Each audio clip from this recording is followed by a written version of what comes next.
ওই যে চলো। বলি, ওই যে একটা কি বলবো, ওই হ্যাঁ, হ্যাঁ হ্যাঁ হ্যাঁ ওখানটাতে। এইটাতে হ্যাঁ এখানে হ্যাঁ করতে হবে। এখানে ক্লিক করে আমি সিএসআই ঢুকবো। সিএসআই ঢুকে আমি কাস্টমার ফিডব্যাকে চলে যাব। কাস্টমার ফিডব্যাকে যাওয়ার হ্যাঁ পর এখানে কোয়ারি গো যদি করি, তাহলে আমার সমস্ত ফিডব্যাক চলে আসবে। কারেন্ট ফিডব্যাক, প্রথম ফিডব্যাক যখন হয়েছিল জব কার্ড তখন সেটা প্রথমে আসবে, কারেন্টটা অনেক দূরে থাকবে। আমাকে এইভাবে নেক্সট নেক্সট করে যেতে হবে। কিন্তু এর শর্টকাট পদ্ধতি হচ্ছে, আমার উপরের এই যে মেনুটা আছে, উপরের এই মেনুটাতে এই এই উপরের এই জায়গা থেকেও আমি শর্টকাট নিতে পারি, বা আমি এই জায়গা থেকেও শর্টকাট নিতে পারি। কোন জায়গা? এই জায়গা থেকেও তাকে শর্টকাট নিতে পারি। এই জায়গা থেকে শর্টকাট কিভাবে নেব? এক নম্বর হচ্ছে, এখানে যদি আমি actual delivery actual delivery date select করলাম। এখানে গিয়ে আজকের ডেট 29/8/2024 দিলাম, করলাম, আমার চলে আসবে। আদারওয়াইজ আমার যদি আজকের দিনের কাজ আমি একটাও করিনি, পেন্ডিং পড়ে আছে, সেজন্য আমি এখানে টুডে, এখানে কোথায় যাব? এখানে ক্লিক করলে টুডে পেন্ডিং কাস্টমার ফিডব্যাকে ক্লিক করলেও আমাকে ওই জায়গাতেই, সেম জায়গায় নিয়ে চলে আসবে। ক্লিয়ার? এবার এসে এখানে হ্যাঁ করতে কি হবে, আমরা এই যে কাস্টমারের এই যে ফিডব্যাক ফর্মটা পেলাম, এখানে তো কাস্টমার ফিডব্যাক তো আমাদেরকে দিচ্ছে যে আমাদের কাছে কাজ করিয়ে তাকে কেমন লাগলো। তাহলে সেই জিনিসটার জন্য সে customer overall job card opening প্রসেসের জন্য সে আমাকে মনে করো এখানে এক্সেলেন্ট দিল, customer service advisor performance good দিল, বা ওয়ার্কশপ ফেসিলিটি গুড দিল, overall quality and service repair আমাকে গুড দিল, overall vehicle cleanness and APR আমাকে গুড দিল, ওভারঅল সার্ভিস ডেলিভারি প্রসেস আমাকে গুড দিল, ওভারঅল এক্সপিরিয়েন্স ভেরি গুড দিল। এবার এই যেটা কাস্টমার এখানে টিক মারলো, তাহলে এইগুলো কত নাম্বার হলো? আমাকে তো নাম্বার বেশিতে হবে। আর কাস্টমার রেকমেন্ডেশন সে আমাকে হয়তো 9 দিল, এটাতে হয়তো 10 দিল, এটা আমার কাউন্ট করার কোনো প্রয়োজন নেই। এটা রেকমেন্ডেশন, এইখানে এইটা কাউন্ট করার আমার প্রয়োজন আছে। তাহলে পুয়োর যে ঘরটা আছে এটা আমার ধরে নিলাম এটা 1 নম্বর। ফেয়ার যে ঘরটা আছে এখানে ধরে নিলাম আমি 2 নম্বর। গুড যে ঘরটা আছে এটা আমার মনে করো 3 নম্বর। ভেরি গুড যেটা আছে সেটা হলো 4 নম্বর। আর এক্সেলেন্ট যে ঘরটা আছে এটা মানে হচ্ছে 5 নম্বর। এবার এখানে কতগুলো পয়েন্ট আছে? 1 2 3 4 5 6 7। তাহলে এখানে 7টা পয়েন্ট আছে। 7টা পয়েন্টে যদি 5 নম্বর করে হয় তাহলে কত নম্বর হচ্ছে টোটাল এই নম্বরের মধ্যে? এই ঘরটাতে 5 7 35 নম্বর। পঁয়ত্রিশ। এই ঘরটাতে কত নম্বর হবে? 4 7 28 নম্বর। এই ঘরটাতে কত হবে? 3 নম্বরে 3 7 21 নম্বর। তাহলে আমি যদি 28 নম্বর হচ্ছে আমার পাস মার্ক, 28 হচ্ছে আমার পাস মার্ক। ঠিক আছে? আমাকে সব সময় 28-এর উপরে রাখতে হবে। ঠিক আছে? এবার কাস্টমার যদি কোনো কারণে ওভারঅল অ্যাডভাইজার পারফরমেন্স যদি আমাকে এখানে 5 দেয়, তাহলেও আমার এখানে চলে যাবে, কারণ আমার ওভারঅল 28-এর উপর হতে হবে। এবার এইটাই আমি যে হিসাব করো যে এই কাস্টমারটা আমাকে কত নম্বর দিল।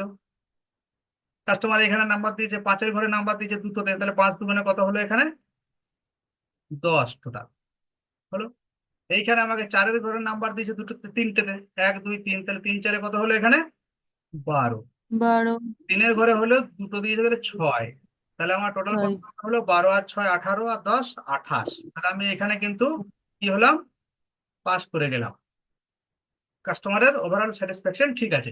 কিন্তু 28-এর নিচে যদি হয়, এই 28-এর নিচে নেমে গেলে তখন কিন্তু আমাদের কাস্টমার স্যাটিসফাইড বলে আমরা ধরবো না, কাস্টমার ডিস্যাটিসফাইড হয়ে যাবে। ঠিক আছে? তো সেইটাই এসে আমাদেরকে এইখানে ফিডব্যাক যেটা দেবে সেটা এনে এখানে ভরতে হবে। কোথায় ভরতে হবে?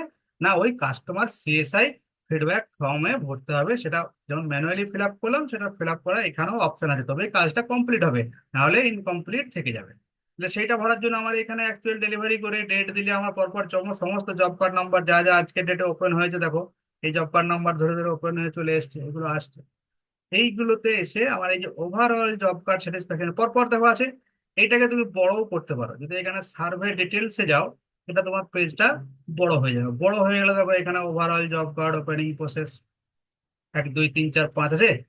তাহলে কত দিয়েছে? 5 যদি দেয় 5, 4 যদি দেয় 4, তাহলে সেটা কোথা থেকে বুঝবো? না, এই ঘর থেকে। ঠিক আছে? এই ঘরগুলো থেকে বুঝবো যে তাহলে পুয়োর মানে হচ্ছে 1 নম্বর, এখানে 2 নম্বর, এটা 3 নম্বর, এটা 4 নম্বর, এটা 5।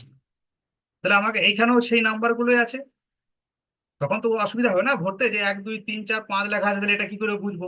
তাহলে 5 মানে হচ্ছে আমার এক্সেলেন্ট, 1 মানে হচ্ছে পুয়ার। তাহলে 5 হচ্ছে সব থেকে ভালো, 1 হচ্ছে সব থেকে খারাপ। এবার সেইভাবে গ্রেড দেবে, ফিডব্যাক দেওয়ার যে সিস্টেম সেইভাবে। এখন এইগুলোতে পরপর পরপর ফিল আপ করতে হবে। এটা এইখানে লাইন বাই লাইনও ফিল আপ করতে পারো, সার্ভে ডিটেলসে গেলে এখানে লাইনেও দেখাবে। এবার আমার এই অপশন গুলো যদি আমি জেনে যাই, তাহলে আর পড়ার কোনো প্রয়োজন নেই। এখানে লেখা আছে overall job card, overall service, overall quality, সবকিছু এখানে লেখা আছে। তাহলে এইখানে আমি 5 দিলাম, আমি এটাতেও মনে করো 5 দিল, ওভারঅলেও 5 দিল, এখানেও 5 দিল, এখানেও 5 দিল। টোটাল স্কোর আমার এখানে চলে গেল। ওভারঅল ফিডব্যাক কাস্টমার কি দিল? ফুললি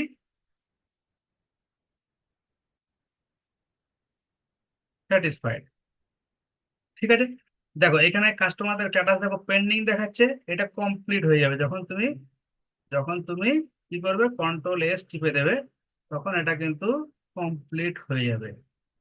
রেকমেন্ডেশন প্রোডাক্টেও এখানে ঢোকাতে হবে, রেকমেন্ডেশনেও এখানে ঢোকাতে হবে। এখানে 10 reference, overall vehicle, overall experience, এই সমস্ত পয়েন্টগুলো যেখানে যেখানে ঘর সাদা থাকবে সেগুলো সবই এন্ট্রি করতে হবে। ঠিক আছে, বুঝতে পারলে? রেকমেন্ডেশনও 9। এরপরে দেখো এই পেন্ডিং যে জায়গাটা আছে, এই পেন্ডিং যে জায়গাটা আছে, তার মানে ওভারঅলি কি কি জিনিস আমাদেরকে ফিল আপ করতে হলো। দেখো এখানে আরেকবার ডিটেলসে যাই, তাহলে দেখিয়ে দিতে পারছি। ডিটেলসে গেলে আমাদেরকে দেখো এই ঘরগুলো সব পরপর পরপর ফিল আপ করলাম আমরা। Overall job card opening process, overall service advisor, overall workshop facility, এগুলো সবই পরপর পরপর ফিল আপ হলো। 5টা হয়ে গেল। এরপরে যে রেকমেন্ডেশনও আছে, এখানেও রেকমেন্ডেশন আছে। রিমার্কস, প্রোডাক্ট রেকমেন্ডেশন আরো ডিটেলিং করা যাবে, যার জন্য আছে ফুললি স্যাটিসফাইড। এখানে আমরা লিখলাম, এটাও এখানে চলে এসেছে। এখন এখানে কাস্টমারের স্ট্যাটাস এখানে কি দেখাচ্ছে আমার,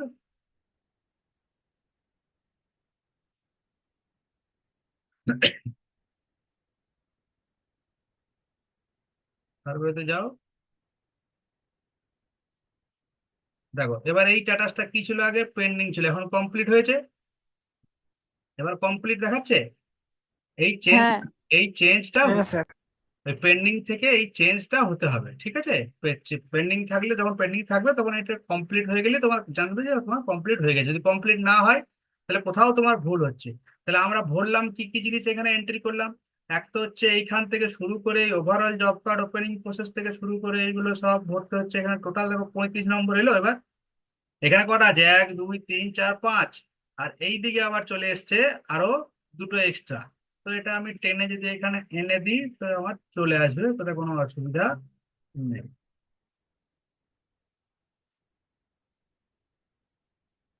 ঠিক আছে, আর একটা এখানে নিয়ে চলে আসি, total score, overall experience, total score এখানে চলে যাবে।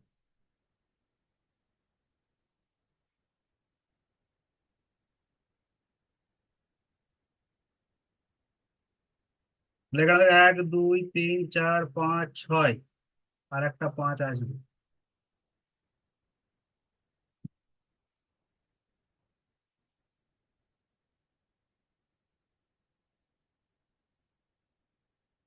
1 2 3 4 5 6 7, ঠিক আছে।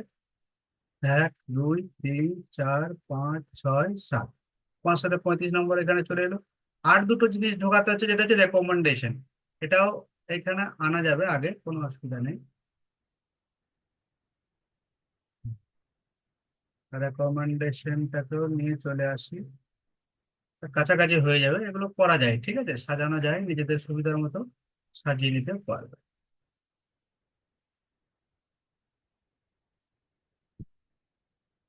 ওকে, তাহলে রেকমেন্ডেশন এটাও আমার চলে এলো এখানে। তাহলে এই কটাকে ফিল আপ করতে হচ্ছে আমাকে মোটামুটি, তবে গিয়ে স্যাটিসফাইডটা আসবে। এই স্যাটিসফাইডটা অটোমেটিক আসবে। এই ফুললি স্যাটিসফাইড লেখাটা তোমাকে ম্যানুয়ালি লিখতে হবে। আর অটোমেটিক স্যাটিসফাইডটা যখন 35 নম্বর হয়ে যাবে, তখনই এখানে অটোমেটিক্যালি শো করবে। ঠিক আছে, এই ঘরগুলো আগে কিছু করা যায় নিজের সুবিধা মতো কাজ করা বোঝার জন্য।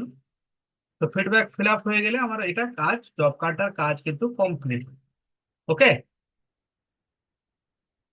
ওকে। ঠিক আছে, তাহলে আজকে আমি রেকর্ডিংটা অফ করি। Stop recording.